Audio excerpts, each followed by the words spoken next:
The Nameless City by H.P. Lovecraft. When I drew nigh the nameless city, I knew it was accursed. I was traveling in a parched and terrible valley under the moon, and afar I saw it protruding uncannily above the sands, as part of a corpse may protrude from an ill-made grave. Fear spoke from the age-worn stones of this hoary survivor of the deluge, this great-grandmother of the eldest pyramid.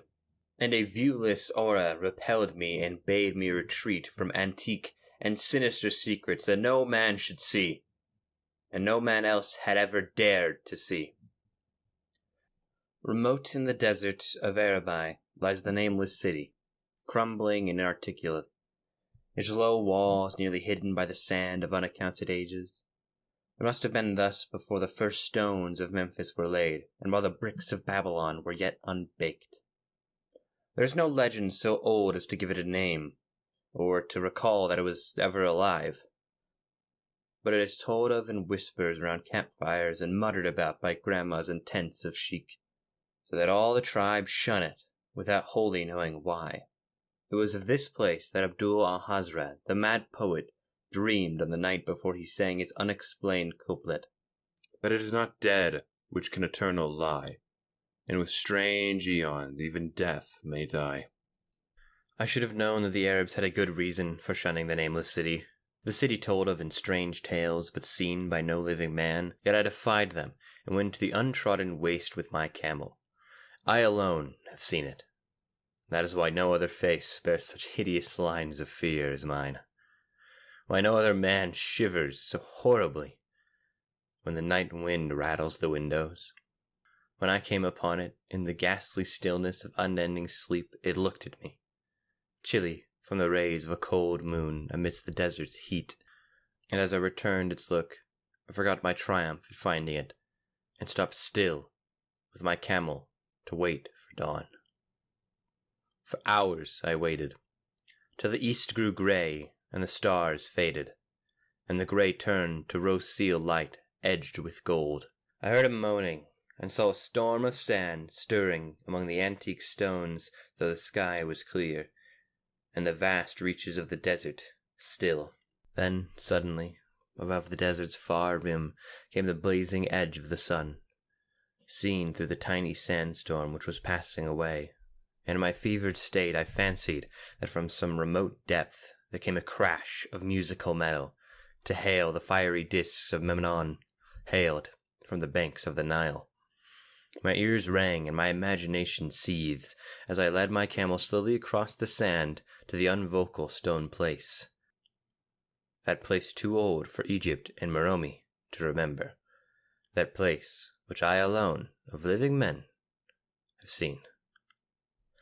In and out amongst the shapeless foundation of houses and palaces I wandered, finding never a carving or inscription to tell of those men, if men they were, who built the city and dwelt therein so long ago. The antique of the spot was unwholesome, and I longed to encounter some sign of device to prove that the city was indeed fashioned by mankind. There were certain proportions and dimensions in the city which I did not like. I had with me many tools, and dug much within the walls of many obliterated edifices, but progress was slow, and nothing significant was revealed. When night and the moon returned, I felt a chill wind which brought new fear, so that I did not dare to remain in the city. As I went outside the antique walls to sleep, a small sighing sandstorm gathered behind me, blowing over the grey stones, though the moon was bright and most of the desert still. I wakened just at dawn from a pageant of horrible dreams, my ears ringing as from some metallic peal. I saw the sun peering readily through the last gusts of little sandstorms that hovered over the nameless city, and marked the quietness of the rest of this landscape. Once more, I ventured within those brooding ruins that swelled beneath the sand like an ogre under a coverlet, and again dug vainly for relics of a forgotten race. At noon I rested, and the afternoon I spent much of my time tracing the walls and the bygones of the street, and the outline of the nearly vanished buildings. I saw that the city had been mighty indeed, and wondered at the source of its greatness. To myself I pictured all the splendor of the ages so distant that Chaldea could not recall it, and thought of Sunarth, the doomed, that stood in the land of Manar when mankind was young, and of Ibi, that was carven of grey stone before mankind existed. All at once I came upon a place where the bedrock rose stark through the sand and formed a low cliff. And here I saw with joy what seemed to promise further traces of the Andovian people, hewn rudely on the face of the cliff, with the unmistakable facades of several small, squat rock houses or temples, whose interiors might preserve many secrets of the ages too remote for calculation, though the sandstorm had long since effaced any carvings which might have been outside. Very low and sand-choking were all the dark apertures near me, but I cleared one with a spade and crawled through it, carrying a torch to reveal whatever mysteries it might hold. When I was inside, I saw the cavern was indeed a temple, and beheld plain signs of the race that had lived and worshipped before the desert was a desert. Primitive altars, pillars, and niches, all curiously low, were not absent, and though I saw no sculptures nor frescoes, there were many singular stone clearly shaped into symbol of artificial meaning. The lowness of the chiseled chamber was very strange, for I could hardly more than kneel upright, but the area was so great that my torch shewed only a part at a time. I shuddered oddly in some of the far corners, for certain altars and stones suggest forgotten rites of terrible, revolting, and inexplicable nature, and made me wonder what manner of men could have made a frequent such a temple. When I had seen all the places it contained, I crawled out again, avid to find another temple might yield. Night had now approached, yet the tangible things I had seen made curiosity stronger than fear, so that I did not flee from the long moon-cast shadows and daunted me when I first saw the Nameless city. In the twilight I cleared another aperture, and with a new torch crawled into it, finding more vague stones and symbols, though nothing more definite than the other temple had contained. The room was just as low, but much less broad, ending in a very narrow passage, crowded with obscure and cryptic shrines. About these shrines I was prying when the noise of wind and my camel outside broke through the stillness and drew me forth to see what could have frightened the beast. The moon was gleaming vividly over the primeval ruins, lighting a dense cloud of sand that seemed blown by a strong but decreasing wind from some point along the cliff ahead of me. I knew it was this chilly, sandy wind that had disturbed the camel, and was about to lead him to a place of better shelter, but I chanced to glance up and saw there was no wind atop the cliff. This astonished me and made me fearful again, but I immediately recalled the sudden local winds I had seen and heard before sunrise and sunset, and judged it as a normal thing. I decided that it came from some rock fissure leading to the cave, and I watched the troubled sand to trace its source, soon perceiving that it came from the black orifice of the temple a long distance south of me, almost out of sight. Against the choking sand cloud I plodded towards the temple, which, as I neared it, loomed larger than the rest. And as I shuned a doorway far less clogged with caked sand, I would have entered had it not terrific force of icy winds almost quenched my torch. It poured madly out of the dark door, sighing uncannily as it ruffled the sand and spread out in the weird ruins. Soon it grew fainter, and the sand grew more still, till finally all was at rest. But a presence seemed stalking, almost the spectral stone of the city, and when I glanced at the moon, it seemed to quiver, as through mirrored and unquiet waters. I was more afraid than I could explain, but not enough to dull my thirst for wonder. So as soon as the wind was quite gone, I crossed into the dark chamber from which it had come. The temple, as I had fancied from the outside, was larger than either of those I had visited before, and presumably a natural cavern, since it bore winds from some region beyond.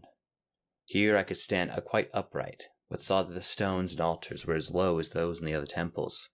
On the walls and roofs I beheld for the first time some traces of pictorial art of the ancient race, curious curling streaks of paint that had almost faded or crumbled away, and on two of the altars I saw with rising excitement a maze of well-fashioned curvilinear lines. As I held my torch aloft, it seemed to me that the shape of the roof was too regular to be natural, and wondered what prehistoric cutters of stone had first worked upon. Their engineering skills must have been vast. Then a brighter flare of fantastic flame shewed me from which I had been seeking, the opening to a remote abyss whence the sudden wind had blown, and I grew faint when I saw that it was a small and plainly artificial door chiseled in the solid rock. I thrust my torch within, beholding a black tunnel, with a roof arching low over a rough flight of very small, numerous, and steeply descending steps. I shall always see those steps in my dreams, for I came to learn what they meant. At the time I hardly knew whether to call them steps or merely footholds in a precipitous descent. The words and warnings of Arab prophets seemed to float across the desert from the lands that men known to the nameless city that men dare not know. Yet I hesitated only for a moment before advancing through the portal and commencing to climb cautiously down the steep passage, feet first, as though on a ladder. 'Twas only in the terrible phantasm of drugs or delirium that any other man can have had such a descent as mine. The narrow passage led infinitely down like some hideous haunted well, and the torch I held above my head could not light the unknown depths toward which I was crawling. I lost track of the hours and forgot to consult my watch, though I was frightened when I thought of the distance I must be traversing. There were changes of direction in the steepness, and once I came to a long, low, level passage where I had to wiggle feet first along the rocky floor, holding my torch at the arm's length beyond my head. The place was not high enough for kneeling. After that were more of the steep steps, and I was still scrambling down interminably when my failing torch died out. I do not think I noticed it at the time, for when I did notice it, I was still holding it high above me, as if it were ablaze. It was quite unbalanced with the instinct for the strange and unknown which had made me wander upon earth and haunt her of far, ancient, and forbidden places. In the darkness there flashed before my mind fragments of cherished treasury of daemonic lore, sentences from Al-Hazred, the mad Arab, paragraphs from the apocryphal nightmares of Damascus, and infamous lines from the delirious image du monde of Gautier de Metz. I repeated queer extracts, and muttered Afrasiab the daemon that floated with him down the Oxus, later chanting over and over again a phrase from one of Lord Dunsany's tales, the unreverberating blackness of the abyss. Once when the descent grew amazingly steep, I recited something in singing song from Thomas More until I feared to recite more. A reservoir of darkness, black as witches' cauldrons are when filled, with moon drugs in the eclipse distilled, leaning to look if foot might pass, down through the chasm, I saw, beneath, as far as vision could explore, the jetty sides as smooth as glass, looking as if just varnished with the dark pitch the sea of death throws out upon its slimy shore. Time had quite ceased to exist when my feet again felt a level floor, and I found myself in a place slightly higher than the rooms in the two smaller temples, now so incalculable far above my head. I could not quite stand, but could kneel upright, and in the dark I shuffled and crept hither and thither at random. I soon knew that I was in a narrow passage whose walls were lined with cases of wood having glass fronts. As in the Paleozoic and abysmal place I felt of such things as polished wood and glass, I shuddered at the possible implications. The cases were apparently ranged along each side of the passage at regular intervals, and were oblong and horizontal, hideously like coffins in shape and size. When I tried to move 2 or 3 for further examination, I found they were firmly fastened. I saw that the passage was a long one, so I floundered ahead rapidly in creeping run that would have seemed horrible had any eye watched me in the blackness, crossing from side to side occasionally to feel around my surroundings and be sure that the walls and rows of cases still stretched on. Man is so used to thinking visually that I almost forgot the darkness and pitched the endless corridor of wood and glass in its low-studded monotony as though I saw it. And then, in a moment of indescribable emotion, I did see it.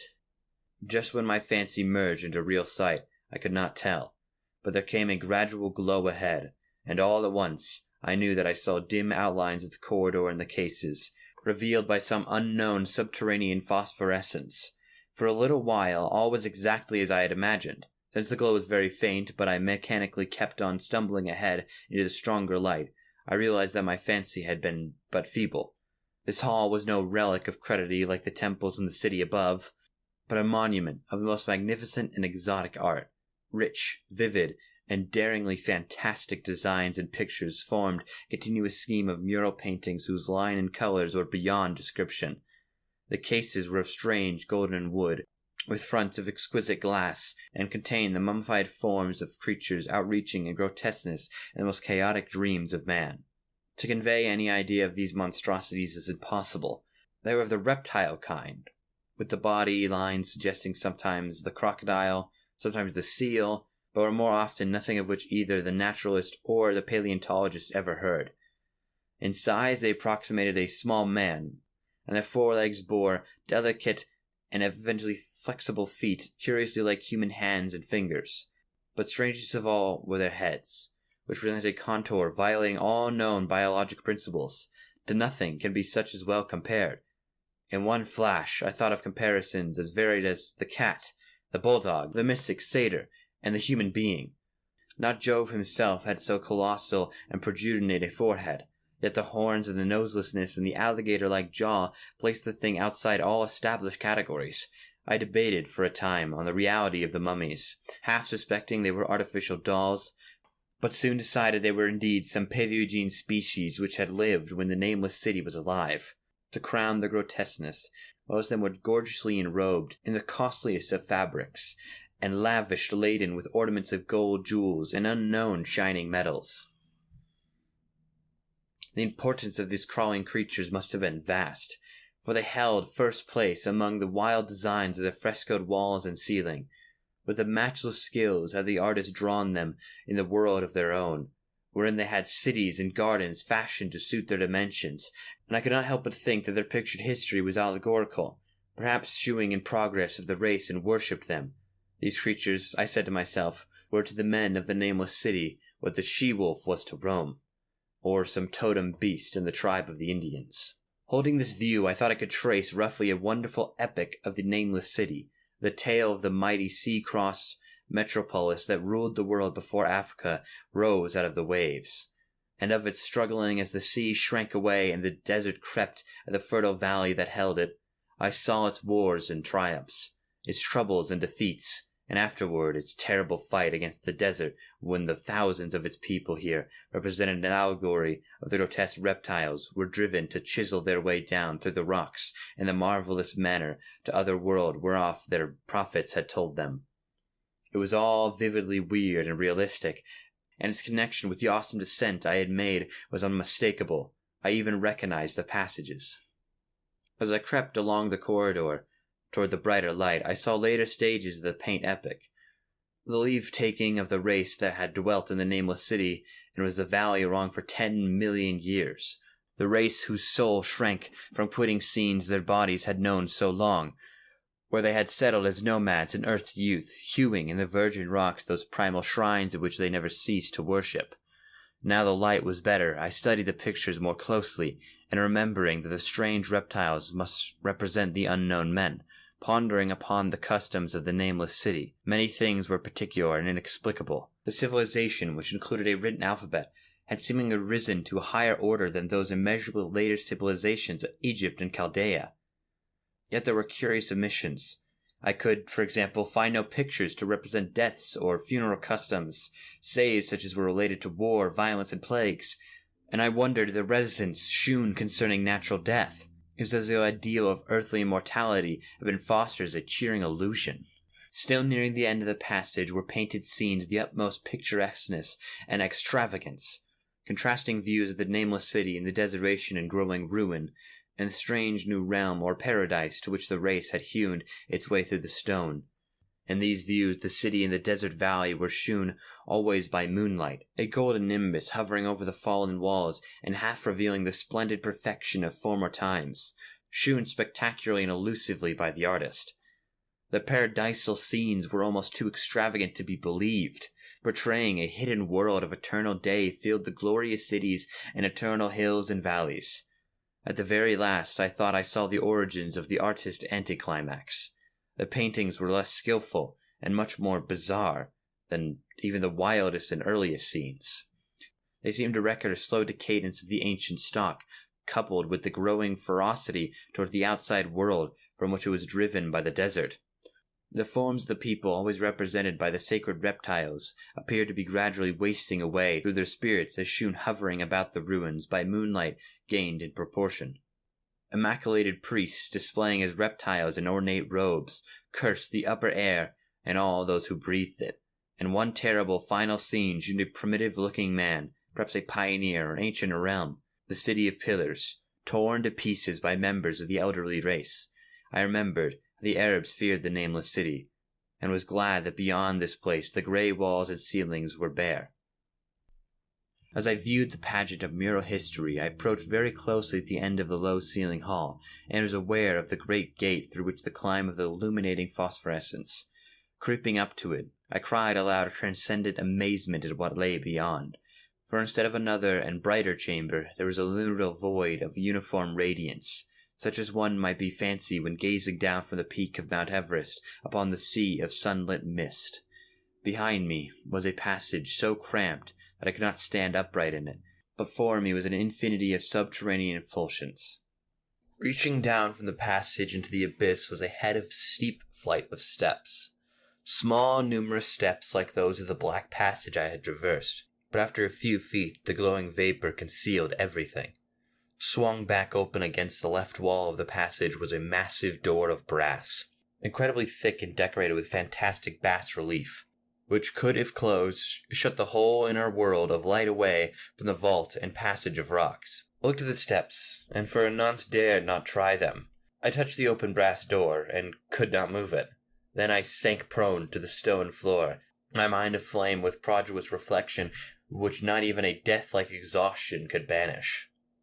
As I lay still with closed eyes, free to ponder, many things I had lightly noted in the frescoes came back to me and new and terrible significance.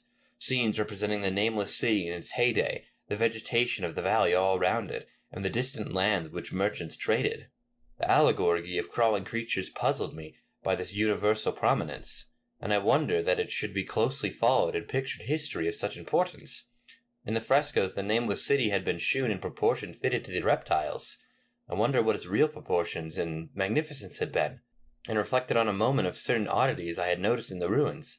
I thought curiously of the lowness of the primal temples, and the underground corridors, which were doubtless hewn thus at the defiance of the reptile deities they were honoured, though perforce reduced the worship to crawling.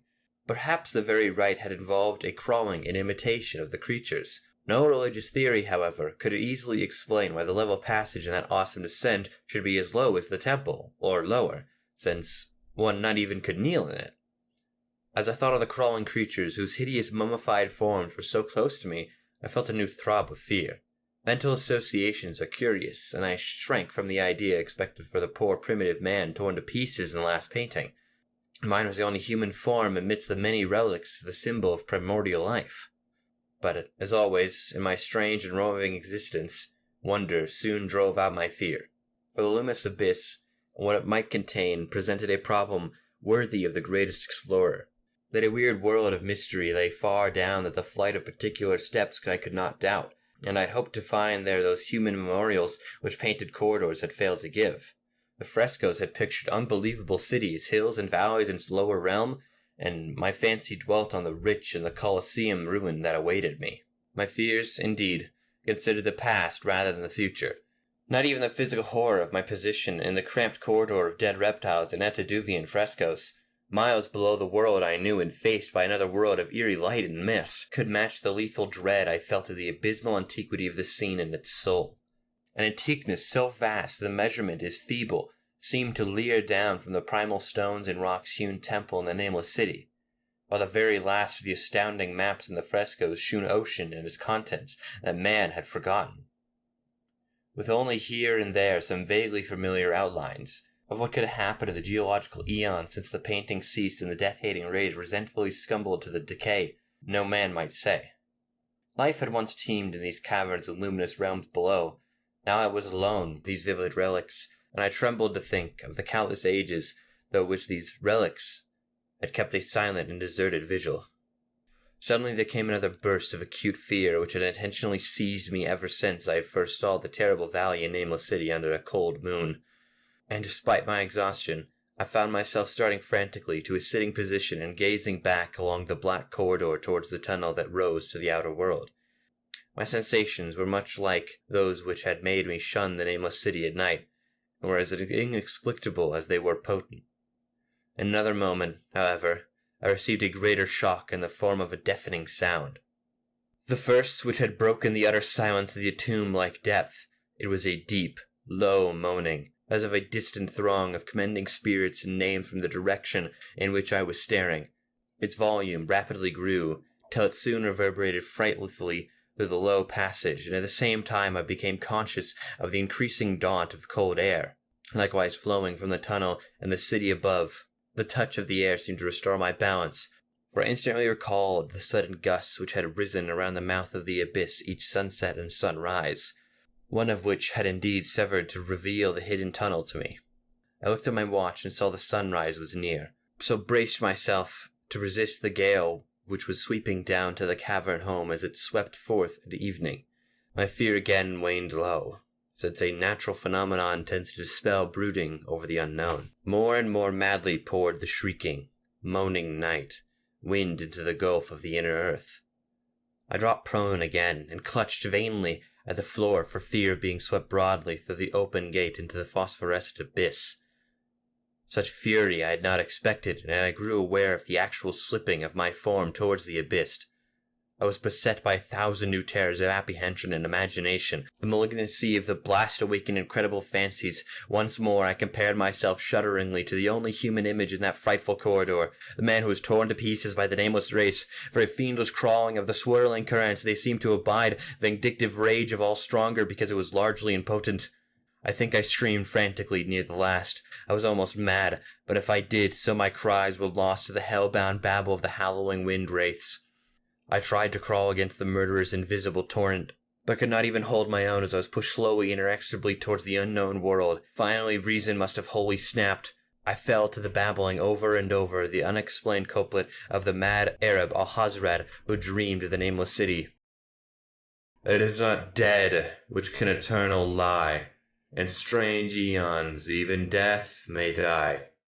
Only the grim, brooding desert gods knew what really took place, what indescribable struggles and scrambles in the dark I endured, what abandoned guide me back to life, where I must always remember and shiver in the night wind till oblivion, or worse, claims me.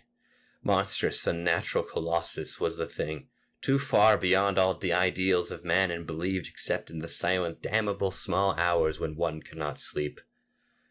I have said that the fury of the rushing blast was infernal, cacodemoniacal, and his voices were hideous, with the pent-up viciousness of desolate entities presenting those voices. While still chaotic before me, seemed to my beating brain to articulate from behind me, and down there in the grave unburdened aeon-dead antiques, leagues below the dawn-lit world of men. I tried. I heard the ghastly cursing and snarling of strange-tongued fiends. Turning, I saw the outlined against the luminous aether of the abyss, what could not be seen against the dusk of the corridor. A nightmare horde of rushing devils, hate-distorted, grotesquely panoplied, half-transparent, devils of a race no man might mistake, the crawling reptiles of the nameless city. And as the winds died away I was plunged into the ghoul-people blackness of earth's bowels. But behind the last of the creatures, the great brazen door clanged shut, with a deafening peal of the metallic music, whose reverberations swelled at the distant world, to hail the rising sun as one hails it from the banks of the Nile. End of The Nameless City. Recording by Tyler Doherty.